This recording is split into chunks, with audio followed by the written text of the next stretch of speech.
Let's Be Cops. Rated R. August 13th. Yeah, you can pretty much tell we're in the beginnings of the dumping weeks between August and September. The weeks when the studios put out a movie they don't believe in, and so they put it out there, and people think that they're going to see something really good, and it's not. Welcome to Time About the Movies, everybody. Today we are taking a look at the 3 films of August 15, 2014. All winners, by the way. And by winners, I mean real losers. Starting with our first movie, Let's Be Cops. This one, 2 struggling pals, played by Jake Johnson and Damon Wayans Jr., dressed as police officers for a costume party and become neighborhood sensations. But when these newly minted heroes get tangled in a real-life web of mobsters and dirty detectives, they must put their fake badges on the line. And yeah, other than Neighbors and 22 Jump Street, this has been a pretty weak summer for R-rated comedies. I mean, the year before, there were so many good ones. You know, We're the Millers, This Is the End, Kevin Hart, Let Me Explain, The World's End. This year, yeah, everything's ranged from meh to oh fuck you. And this one is just meh. I mean, it's a movie where it's just like, I didn't hate it, but I don't love it either. It's another one of those movies, kind of like Sex Tape, where the main characters are way too stupid for their own good. But, you know, at least in Sex Tape, the main characters were, at least in this movie, they're more saner compared to the 2 in Sex Tape, who just keep making stupid decisions, like bringing their kids along for the ride here, but at the same time, Johnson and Wayans Jr. do work off each other very well in the same way the characters on New Girl play off each other very well. And keep in mind, Damon Wayans Jr. was somebody who was going to be on New Girl, but then he then got on Happy Endings, and you know he was replaced by Lamont Morris. But these two do work off each other very well here. I mean, the fact that I've laughed more than once in this movie makes this a much better movie than Sex Tape. But then again, really isn't saying a whole lot. It falls into predictable buddy cop comedy territory. It just ends up failing on every level, not giving us anything we haven't seen done to death before in other films. I mean, this makes Ride Along seem like a masterpiece, and I liked Ride Along, and I thought that was a much better movie than this was, but the biggest problem with the movie is the fact that you've got all these good comedic talents in here. Not just comedic talent, but also some television actors and notable names as well. You got Andy Garcia, Rob Riggle, Nina Dobrev, Keegan-Michael Key, James Darcy, John LaJoy, Natasha Leggero. I mean, these are all very funny people, but they're there to be stock characters. Nina Dobrev's there to be the love interest to Jake Johnson's character. You got all the characters that you're very familiar with. I mean, you got Natasha Leggero playing the stripper role again because apparently we've only seen that one episode of It's Always Sunny in Philadelphia, and everyone just said, "Fuck it, we're gonna make her that's her character from this point forward," even though that is not her at all. But yeah, a lot of this I think is contributed to Luke Greenfield, the guy who. He's only made one movie I've actually liked of his, The Girl Next Door, but everything else, The Animal, Something Borrowed, they're just bad movies. And mostly because the director doesn't make movies that are different that we've seen done before. Like, The Animal is a high-concept comedy, but we've seen this done over and over again. Something Borrowed is just a really bad Kate Hudson romantic comedy where you hate everybody involved in it. There's no redeeming qualities in that movie whatsoever. This could have been the savior of a lackluster summer of R-rated comedies, but it takes the pussy way out, gives us a movie that isn't as well thought out as it could have been. And I mean, it could have been another Sex Tape, and unlike that film, I did laugh once in this, but once or twice or so. There was a couple of decent laughs in here, but other than that, I guess I can't really say it's a bad movie, but it just is a really underwhelming movie for a film with the talent they have involved in here. They needed something better than this. They needed a better director to come in here pretty much with this, and it's just, yeah, it's no. I don't even think Jake Johnson and Damon Wayans could have saved this. They couldn't have saved this movie overall. But yeah, it's a bad movie overall. But like I said, it's bad, but not the worst ever. That's what I'm trying to say. I miscombobulated my whole thing right there. But believe me, it certainly is a lot better than the next movie we have. And yeah, how about we take a franchise that started off as an R-rated series and make a PG-13 movie out of it so we can bring the families involved in it. Expendables 3. Solve all your problems. Expendables 3, rated PG-13, now playing in theaters. Yeah, we can bring in the kids, grandma, grandpa, the puppies, and all that. Let's bring them all in here for this movie that started off as literally an R-rated franchise of violence and gore featuring, well, not even violence and gore, like violence and action with all these big stars from the day. And, yeah, this movie follows the mercenary group known as the Expendables. They come into conflict with a ruthless arms dealer played by Mel Gibson, the Expendables co-founder, who is determined to destroy the team. It features the return of Stallone, Statham, Jet Li, Dolph Lundgren, Randy Couture, Terry Crews, and Arnold Schwarzenegger. And new along the ride are Kellen Lutz, who I guess they were trying to make the next big thing because he was in The Legend of Hercules, which backfired miserably. At least this one was tolerable than that film. Ronda Rousey, Glenn Powell, one of the movies I completely forgot he was in this one. Victor Ortiz, Robert Davi, Kelsey Grammer, Wesley Snipes, the aforementioned Mel Gibson, Antonio Banderas, and Harrison Ford.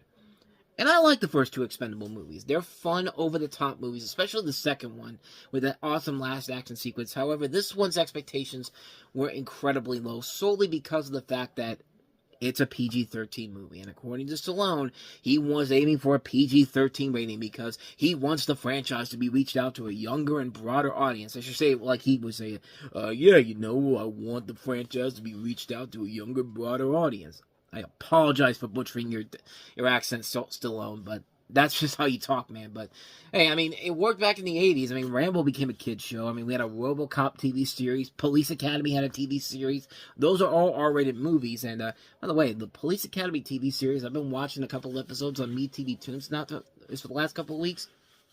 Actually, not as bad as I remember it being. I actually thought it was actually not that bad. It's much funnier than the Police Academy movie. So that should tell you something right there, but completely getting off subject here. But, I mean, that statement alone perfectly explains what's wrong with this movie. The fact that this is being aimed for young audiences points out what's wrong with the film. These are supposed to be movies aimed for people who grew up with the 80s and 90s action movies that these guys were in. This is not made for the target audience of Twilight and the Hunger Games. And so we're going to bring all these people from Twilight and the Hunger Games in here, and these young group of people in here. Like, I mean, what a hypocritical term for one of the pioneer action stars of the 80s. And like I said, it's not that the movie is bad, but when you have somebody who's made a living off of these 80s movies, 80s action films, it's hard to enjoy this without feeling a little gypped. And the fact that it's PG-13 definitely hurts because instead of those spectacular action sequences very reminiscent of the 80s and 90s, we get some of the fakest looking action sequences ever. No joke. There are scenes where people getting shot and it looks like baby powder is flying out. Like, they literally splatter baby powder in this instead of actual CG, instead of actual blood. Like, I mean, the action sequences use way too much CGI, and in this one in particular, it feels fake as all hell. Like, no effort was put into this whatsoever. The only thing I can say that works with it are the characters and the dialogue they have. There's still that good camaraderie between everybody. You know, Stallone and Kelsey Grammer have some good moments on screen, and so does Jason Statham and Wesley Snipes.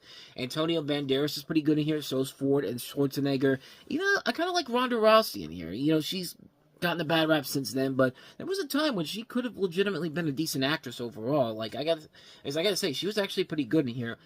The best thing about the movie overall is Mel Gibson as the bad guy. I mean, it just is a role that Gibson just sinks his teeth into and just knocks it out of the park. He's the one thing you take away from this movie that's really enjoyable. And he's easily the best villain this franchise has had, honestly.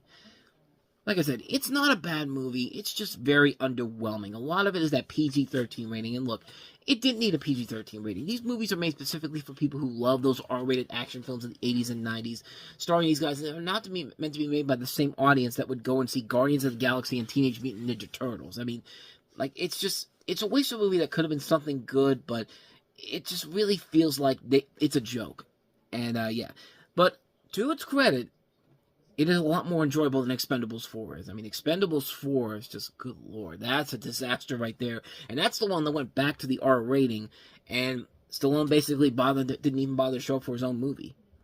Yeah, that was literally the one where Stallone shows up in the beginning and a little bit at the end, and then that's it. This is his puppy, but the movie is not about him at all. It's not about him at all. It's more about Jason Statham and Megan Fox, who, to be told, are the best things about that movie in particular, but still doesn't make that movie that great overall. But, I mean, yeah, Expendables 3 is at least trying, even if it doesn't work all the way through.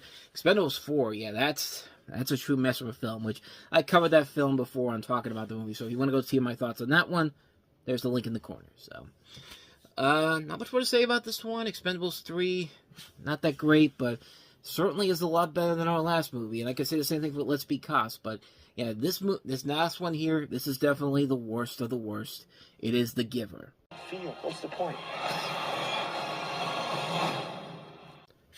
Way to take a book that could have made for a really good movie, but instead, You took the young adult route. You tried to be the next Twilight and the Hunger Games, and what a shocker, you failed miserably at it. This was actually one of the earliest dystopian young adult books that we've ever had come out, because The Giver came out all the way in 1993, and it only took him 21 years to make a movie, and not a very good one. So you have a youth named Jonas living in an equalized, colorless, but pleasant society with no knowledge of love or pain. When he and his best friend Asher and Fiona come of age, they receive their societal roles, with Jonas giving the rare position of receiver of memories. Because of this, he has a mentoring elder receiver, later called the Giver, played by Jeff Bridges. They look at the memories of the past world of joy, pain, and love. As Jonas receives these memories, he breaks the cardinal rule against sharing them with others, thereby getting in trouble with the watchful chief elder, played by Meryl Streep. When Jonas discovers that an infant boy named Gabriel will be terminated, his efforts to save the child put him squarely against his society, deciding that all must relearn to see color, feel pain, and show and receive love. Jonas becomes public enemy number 1. So yeah, you know that the Fairly Odd Parents did a 15-minute episode that pretty much is a better representation of The Giver than the actual Giver movie, and that's not a good sign. If a Nickelodeon cartoon from the 2000s is doing a much better job than a 2.5-hour not even a 2.5-hour movie, just a little over 90 minutes, when a 90-minute movie can't even do that either. And this is not made by a hack director either. This is made by Philip Noyes, and Philip Noyes has made some of the best action movies of the 90s. I mean, Patriot Games, Clear and Present Danger, The Saint. I mean, the guy is a solid director, so it's not his fault. The movie basically suffers because, simply and effectively, it's trying to copy the Twilight Hunger Games strategy and failing miserably at it. I mean, you try to take a story that was one of the first ones to do this type of a story, and basically you put it out way past the time when Twilight, Harry Potter, Hunger Games all come out, and you just look like a film that is literally just a copy of what's been successful over the last couple of years, and it fails miserably at it overall. It's not engaging, it's not entertaining whatsoever. It's a bore of a story in general, and like I said, that short runtime really does hurt the film in the long run, because you can't really get a whole story out of this in less than 90 minutes, especially based off of a book like this. I mean, it's just a bad movie, man. It's a really terrible film. A terrible disappointment, because the book is engaging, and like I said, it was one of the first young adult dystopian books to come out, so you could have done this back in the day, and you could have had something really good with people involved in it, but you're trying to do this after Twilight came out, after the Hunger Games, after Divergent. Yeah, it just makes you look like you're just copying a trend and kind of failing miserably at it, especially considering that next month we're going to get a movie that tries to copy the young adult formula, and actually does it really well, but we'll touch on that in about a month's time, or in this case, a couple of days from now, since we'll get to September in a couple of days. But The Giver, yeah, you can give it back, plain and simple. And thus, with all that said, we wrap up another edition of Time About the Movies, and the next time we meet, the shit train just keeps on rolling, because we have If I Stay, which comes off the success of The Fault in Our Stars, and so Warner Brothers and New Line trying to create another successful book adaptation based off of a popular book called If I Stay. And then, this one, I remember how much I hated the trailer for this one, but When the Game Stands Tall, an uplifting, inspirational story about a team that loses one football game, and then after winning so many, and then all of a sudden, everything just goes to complete and utter shit. No joke. That's the premise of this movie. And then we have easily the best movie of the weekend, which surprisingly is a sequel to something that's been out for a long time, and yet nobody went to go see it. Sin City, A Dame to Kill For. So we'll take a look at those 3 films tomorrow on the show, so stay tuned for that. But with all that said, thank you so much for watching this. I hope you enjoyed it. If you did, please go ahead and do me the honors of hitting that like button, that subscribe button, and that notification button. Also, don't forget to check out our playlist, and don't forget to check out the previous episode as well. Stitch commands you to do it. That's my shirt that I'm wearing, but I don't know what I was doing there. But with all that said, though, thank you so much for watching, and whether it's in the past, the present, or the future, I will see you at the movies. Take care.